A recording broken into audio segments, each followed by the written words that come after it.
Kunting trivia at kalaman. Anong purpose nito? Bakit bumulaklak siya o bumuka yung bulaklak? Ibig sabihin yan, low tide at sa panahon ngayon. Kaya mayang hapon na tayo magtanim.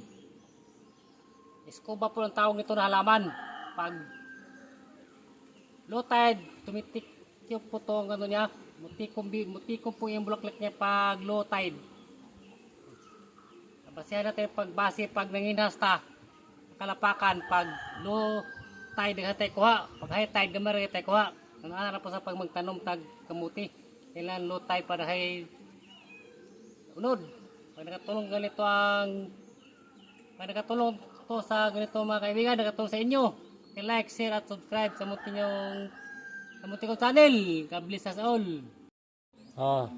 Yung video natin ng umaga, nakabuka po yung bulaklak niya.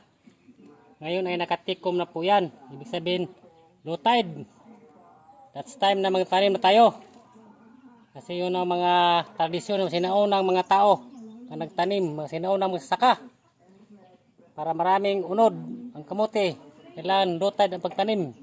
Siyempre, number 1, kailangan mo panalangin kay God para tayo ay bigyan ng blessing pa rin. At magtiwala. Think positive lang tayo para maraming unod. Thank you for watching at maraming salamat sa nag-share.